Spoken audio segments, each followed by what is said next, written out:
I am J.W. Judge, and this is The Right Approach. I'm alone at the moment because things are a little bit out of order. We just finished recording our episode with Scott Turow, and when the episode started, we launched right into our conversation, and I didn't want to interrupt it with an introduction, so I am recording that introduction now. Scott Turow is the author of international bestsellers like Presumed Innocent and The Burden of Proof. He is one of the innovators of the legal thriller genre, and he has a new book called Suspect that comes out today. And we're going to jump right into the interview with Scott Turow, and this is The Right Approach. So have you done many podcast appearances? Short answer, yes. Every time I publish a book, even though, it's only been 2 years, but, it's still the business changes every single time. Yeah. Whether it was, the beginning of book discounting, with 1L, people were horrified when the Harvard bookstore sold 1L for 30% off. Wow. And of course, the next time I published a book, that was industry standard. And now the publicity with a book shifts more and more, to podcasts and social media, but especially podcasts. The rise of the podcast in the last few years has been really impressive.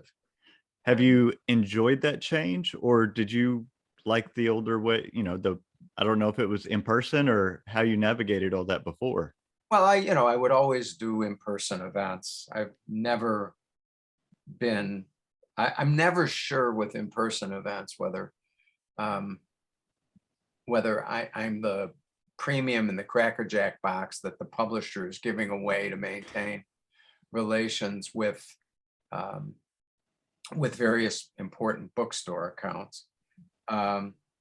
It's enjoyable, and Mary Higgins Clark, may she rest in peace, was said to have built her authorship literally one reader at a time with in-person events. So I don't know. I'm constantly meeting people who say, I saw you 20 years ago at X, Y, and Z. So I suppose it can't hurt.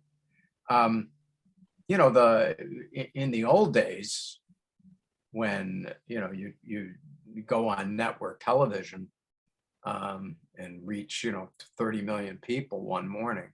I don't know if anybody was awake enough to read, but or even notice. That was less diffuse. I'm not sure though. The nice thing about your podcast is that the people who listen are interested in what you're talking about. So it's much, much more targeted. And that's probably better for the author. I think so. And I think that statistics bear that out. And also you have such immediate access to going and buying the book that you just heard about. It's not a matter of the next time I get out to a bookstore, I've got to remember to purchase it. I can, even while I'm listening, I can go click and purchase it. And, there's so much more immediacy to it that I've got to think that that's beneficial to the author as well. My attitude toward this has always been, I write the book and my publishers sell it. And whatever they tell me to do, I'm going to do, because I think that's part of the agreement between us, that I'm going to help them sell the book, but I follow their directions.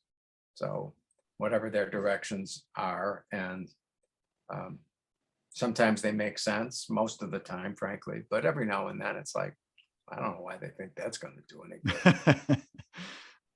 Well, I want to jump in just for a second to say I went to law school in 1979, started. So I read 1L from cover to cover several times and was alternately terrified and encouraged. So thank you for that. Well, I always say that the people who went to law school after reading 1L, in spite of it, have only themselves to blame. Yes, They were exactly. warned. They were We warned. were warned. Absolutely. Yeah. So thank you for that. I'm happy to have done it. So Well, there's so much ground that I want to cover. So since this is a podcast about the craft of writing, I wanted to start with this. When you start writing a novel, how well developed is the story at that point?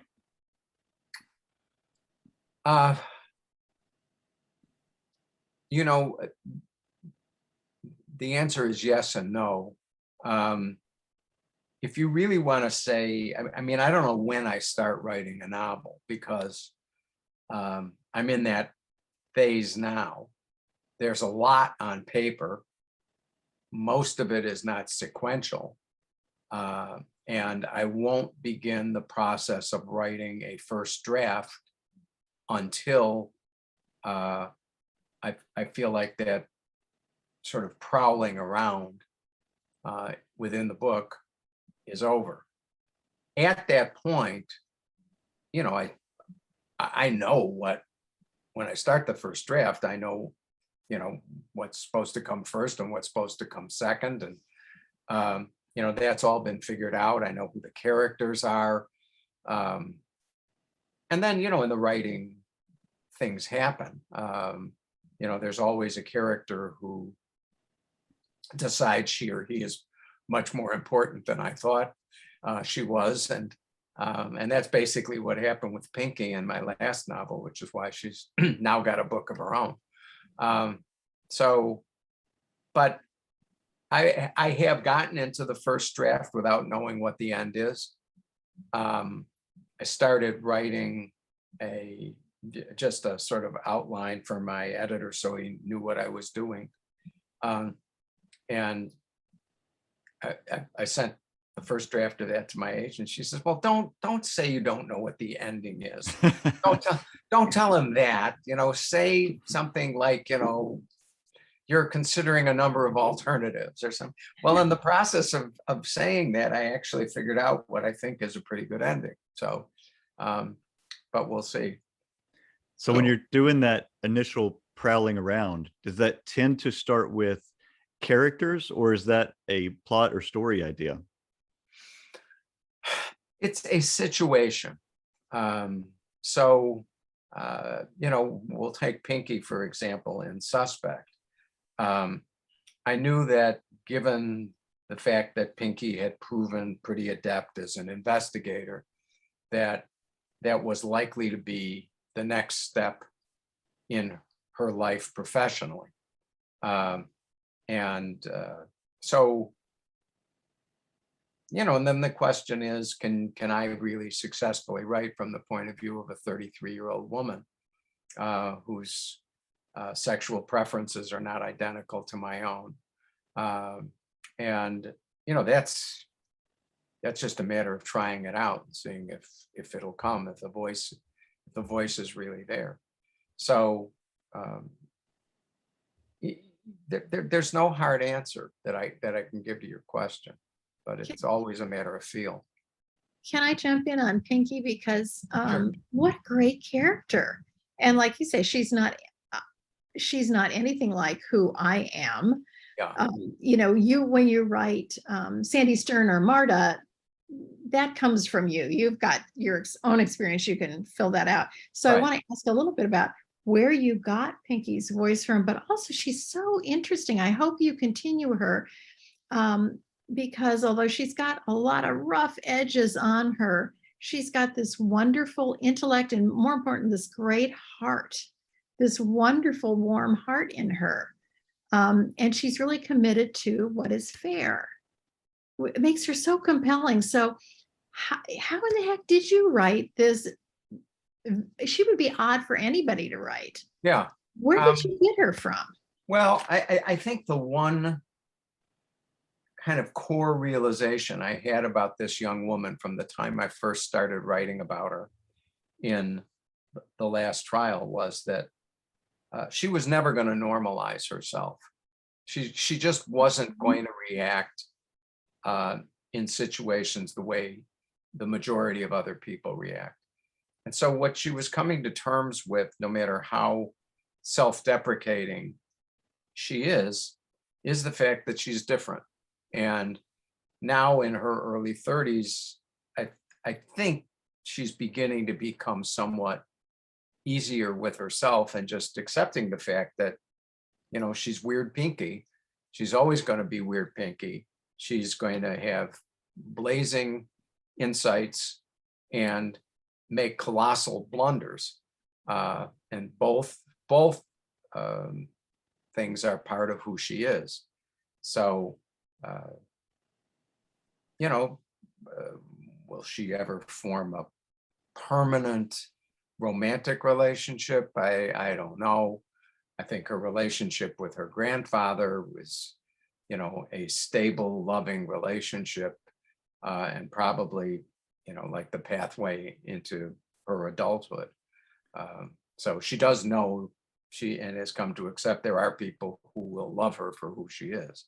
So, but you know, It sounds like she's got a future. Sounds like she's going to go on beyond Suspect. Am I correct in that hope? You know, I don't know the answer to that question yet, Barbara. So we'll see. You know, David Kelly just optioned the novel, and of course he would love it if I write more Pinky books. Yeah. Well, So, me too. Put me and David on the same thank side of you. the ledger. Okay. And I think that age is such an appropriate age to have those like real life realizations. So I'm 40 as of this year, and it was really about 4 years ago that I got really comfortable with the creative side of myself. You know, I started out after college. I was a high school teacher, and then went to law school and started my law practice in 2012. And so there was a period of time where I'm learning how to be a lawyer, and there wasn't much time for creativity while I'm trying to the extent that you can master it. You know, I was trying, and you know, I know Barbara was, she practiced for a long time as well, but it was, you know, about 4 years ago that I really came back to my creative writing and got comfortable with that part of myself. So for that character to have those same realizations about herself, where she's trying to get comfortable in her own skin at about that same age, it just, that really fit for me. Yeah. I don't know how,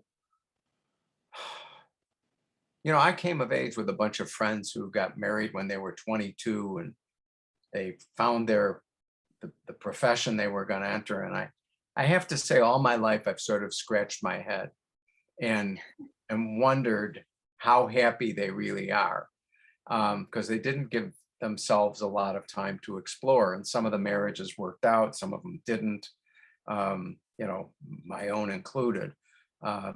And it's, I think the normal process of adulthood, at least in this culture, should involve a period of not really knowing who the hell you are, or not knowing completely. And you know, Pinky, to that extent, I think her experience is universal. Well, if we can go back several years to when you were writing Presumed Innocent, I know we had Paper Chase and things by that time, but were you aware that you were pioneering a genre that had not been very explored at that point? You know, several things about that in answer to that. Number one, the courtroom story had existed, you know, since, you know, Socrates, or The Merchant of Venice. And I was well aware of Anatomy of a Murder, or even To Kill a Mockingbird, to use examples of forerunners. And I was just really writing about what I knew. For me, I had been a writing fellow at Stanford, you know, in an English department where literary theory was a big deal. And eventually, of course, I realized that I felt that to be the writer I wanted to be, I had to write from the gut, not from the brain. And sitting in a courtroom where I was actually as a supervisor watching a couple of younger lawyers try a case, which by whatever irony went to the US Supreme Court, the only case I was involved in during those years that did that. But I had this, I saw it was a food stamp case, right? We would not think of stealing food stamps from the mail as being like a major crime. Everybody in the courtroom was just spellbound as the government's main witness told the story about how this scheme had happened. And I suddenly thought, I said, you know, I had this belief that that great literature is about universals, and all of a sudden I realized the universal that I knew and was attracted to was crime. So that's how I started writing Presumed Innocent, and you know, I was just writing about what I knew. The intense reflection on the nuts and bolts of a lawyer's life was really, I think, what Presumed Innocent added. In other words, if you go back and look at Anatomy of a Murder, or there's less focus on, you know, the day-to-day life of the lawyer, and I just assumed that was important, that the mechanics of what went on to the calculations in the courtroom. But I wasn't doing it to tread new ground. I was doing it because it's what came natural to me. Those were the things that I was interested in as a trial lawyer. Those were the ways that that I saw what happened in the courtroom. As you know, everything was related to everything else. It was like the workings of a watch, and that's just my purchase on reality. And but obviously it struck a chord. I will note, though, that at the time Presumed Innocent came out, it was clear that something was going on with the laws in terms of American culture, because, you know, we had LA Law on TV. The court TV had just begun. So people were interested in lawyers in a way that they hadn't been 30 years before. And I was just right time, right place. You know, anybody who's been lucky enough, especially in the popular arena, it is just right time, right place is part of what they have to say for themselves, if they're being honest. Well, I think that's incredibly humble of you. I think it's a little more than that. As you talk about your own experiences leading you in your books in Last Trial, and then a little bit in Suspect, Sandy Stern is already retired, but did you draw on your own feelings or feelings of your cohorts, your friends, as they were starting to leave trial practices? I was a corporate lawyer, and it wasn't hard for me to step away, honestly. Yeah. I didn't have that trial lawyer rush. I will say that I think retirement as a lawyer sort of crept up on me, maybe more than some of my colleagues, because a lot of them were, you know, partners in big law firms where there are these hard dates where they're expected to step out of the picture. And I wasn't paying a lot of attention to that because I'd been on this part-time status anyway for many years. And all of a sudden I looked up and I realized, to be blunt, there were a lot fewer people left to refer me cases. My clients were retiring, the in-house people. My colleagues from the U.S. Attorney's Office were retiring. And, you know, it was obvious that life was changing, and I hadn't spent a lot of time thinking about that. So the fact that, that a career in the law is finite was definitely pressing itself on me. And, and what the hell it all means at the end of the day is something that I think every lawyer, considers, I hope, especially as time winds on. And they start to wonder, well, what did I accomplish with all these late nights and lost weekends? Yeah. So when you were early on, and I don't know if Presumed Innocent was the first novel you wrote or just the first one that you sold. Uh, okay, that's perfect because that I think a lot of people experience that. So you had written books that you hadn't sold.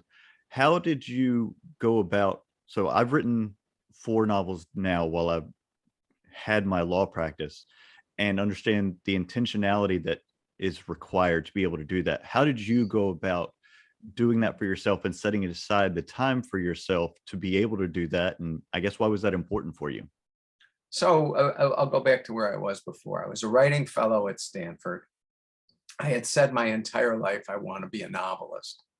And I actually had this steerage level academic appointment at Stanford as a lecturer in the English department. And I discovered what people sometimes discover when they're young and blundering around in the way we were talking about before, which was that I was not cut out to be an academic. And, for all kinds of different reasons. It's a great profession for those who want to do it, but not for those who just wander in. So I started thinking about, well, what else am I going to do? Long story short, my friends who were lawyers had lives that I thought were really interesting. Were doing stuff that I thought was frankly more interesting to me than teaching English. And so I made this really astonishing decision to give up academic life and go to law school. But, what do you do with what you've said to yourself for the 24 years before that I really want to be a novelist? And I promised myself that I would continue to write. I knew that was an important part of me. And so I did. There were by then several unpublished novels, including the one that I wrote during my time at Stanford, which going back, Barbara, to Wrong Time and Wrong Place. I think if I'd finished that novel 4 years earlier, it was basically a hippie novel. If I had finished it in 1970 instead of 1974, I probably would have sold it. Whether that would have made any difference to my life, I don't know. But there were all of these unpublished works, and yet I was willing to keep trying. And so when I published 1L, very fortuitous. I'd written a letter to my agent saying I was going to law school, and she showed it to an editor who said, "Oh, we ought to have a nonfiction book about law school." So that's how 1L came about.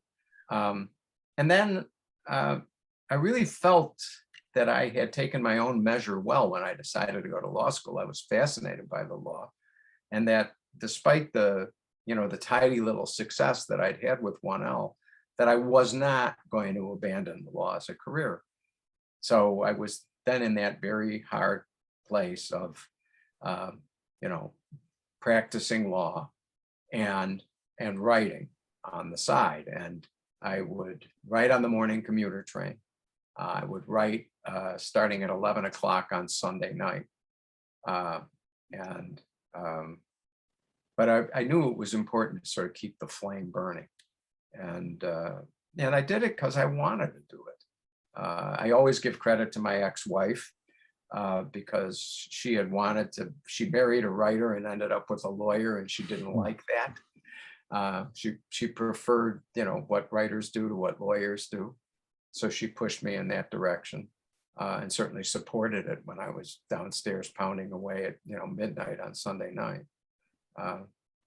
But, that's how that happened. So I have 2 questions that may be kind of related here. With 35 years in writing fiction or selling fiction from the time, Presumed Innocent came out, I also want to ask about kind of what your daily writing process looks like. But I guess the question I want to ask is, are there things that you identify as keys to longevity and sustainability over, a writing career like that?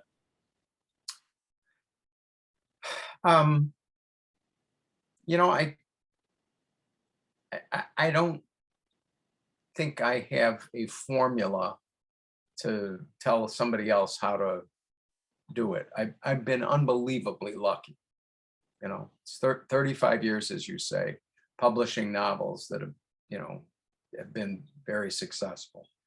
And the one thing I have always been careful about, you know, I did not write a second novel about Rusty Savage as soon as Presumed Innocent was published, because I knew I was going to be cornering myself and clipping my own wings. And I wanted to find out what else I could do. I wasn't necessarily committed to writing about the law. But it turned out that that decision that I made when I went to law school was very prescient. This is where the core issues in my personality get explored, is, you know, in the practice of law, in the conflict between, you know, what's right and wrong in the sense that the society determines it, and in this other sense that individuals determine it. How do you make rules, and how permanent is it all anyway? And all of those questions have just always been incredibly fascinating to me. But within that world, having found that I was comfortable staying there, I've still tried to do different things each time. Each novel, I hope, is a little bit different from what went before. And even when I went back to Rusty Savage with Innocent, by the time I got back to him, you know, his life was much different, and it was, you know, it was way different to be writing about somebody, you know, who had survived a cataclysm and somehow managed to wander over the edge of the waterfall again. But, you know, I guess challenging myself a little bit every time is important. So what does your writing process look like? Are you somebody who sits down every day and writes, or does it come and go in, you know, binges? How does that work for you? Well, the sort of cogitative stage that I was talking about before, the prowling around or blundering around or bumping into walls kind of stage, can take place any time of day.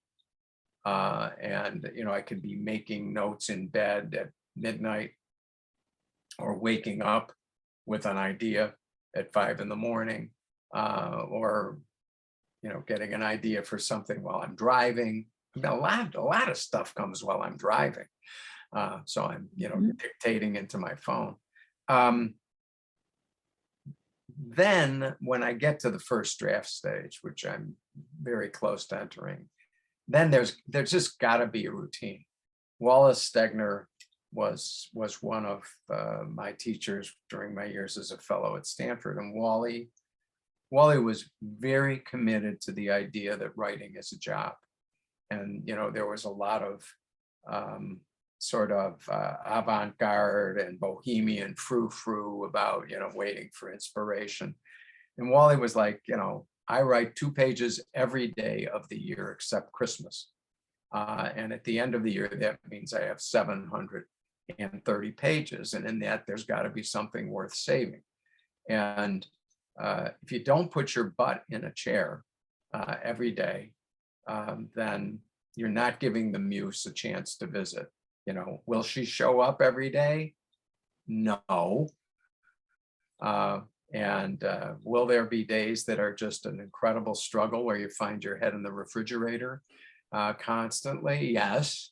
But it's a job. Wally was right. It's a job. And you've got to make this determined effort to go forward. So 5 days a week for sure, I'll be writing. Will I write on the weekends? That depends on what comes to me. If I know what's got to happen next in a chapter, and it suddenly comes to me really clearly, yeah, I will. If I've got the time, I'll sit down and write.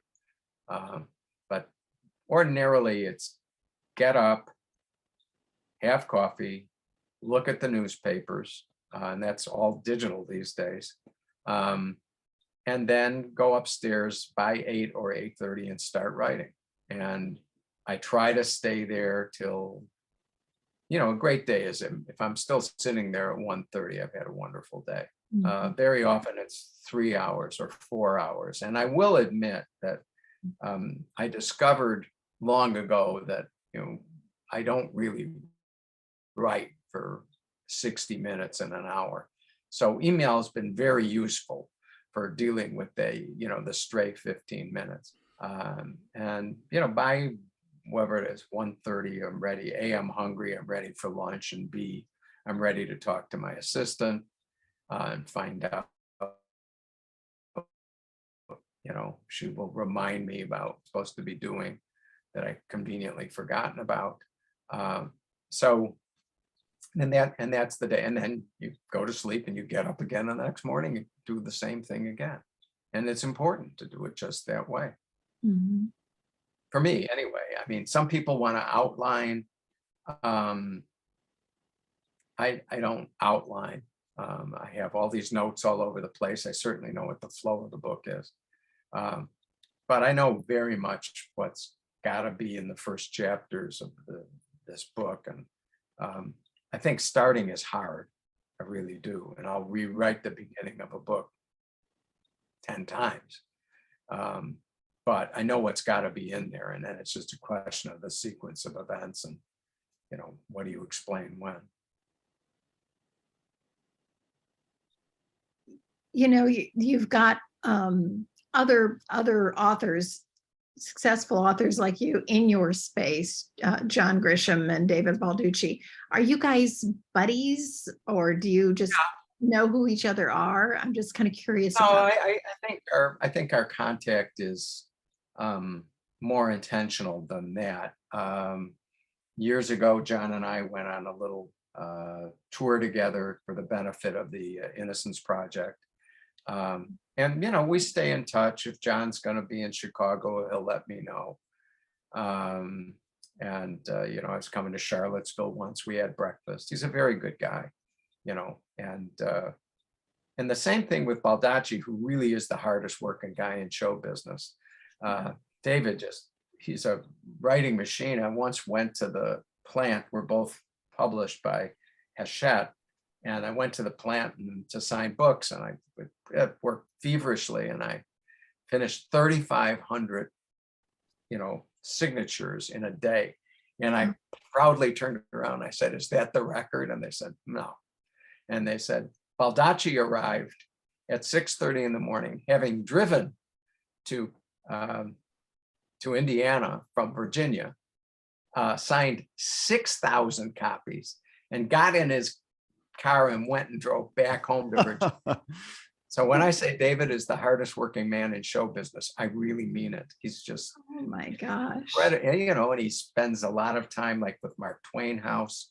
And there's a book festival he's asked me to appear at next February where he's involved. He and Michelle are terrific people, very good souls, committed to a lot of very good things. And I say the same thing about John and Renee. So as we get ready to kind of close this out, because I want to be really cognizant of your time, because we appreciate you coming on, I think I want to ask you another question. And most people think that writers want to go full time with their writing careers, but you continued to practice law for a long time after the commercial success of your books had been well established. What was it about practicing law and that career and litigation that kept you engaged and coming back? Well, as I said, there's something in the law that just is central to my character. And both practicing and writing about it became two different outlets for the same, the same kind of emotional stuff. Certainly when I was a prosecutor, I was just overwrought all the time because I was convinced that the people who I was prosecuting were guilty. I was lucky enough in the U.S. Attorney's Office in Chicago that if I was not foursquare convinced of that, I didn't have to prosecute the case. The U.S. Attorney's advice always would be, then drop the case. If you don't think the guy's guilty, forget about it. So I thought this was a person who had done something wrong, and I thought what they had done wrong was really injurious to the community. And it was my job to try to set that right, to punish that person and to, put an end to their activities. Being a defense lawyer was, the flip side. You eventually realize as a prosecutor that the government makes mistakes, and that it's really important to ensure that the guilty get convicted, but also that the innocent or the not clearly guilty go free. I enjoyed that part of my career as well. And I was lucky enough to serve on a lot of public bodies as well. That was very, very stimulating. I had a wonderful roll of the dice as a practicing lawyer. I will say I have noticed, since I retired in August of 2020, that the books come faster when you're not practicing law. So that has been good too. Well, thank you so much for your time. We want to definitely mention that as this comes out today, that the new book Suspect is out. I assume that is available everywhere that books are sold. And I know that Barbara and I have both taken a look at it and are just really excited about it. Well, thank you. Thank you both. Wonderful. Wonderful. Thank you both for your time and giving me the time to speak to your audience. And I'm very grateful. We're Thanks so thrilled much. to have you, and I hope you get back to work on the next Pinky book. Okay.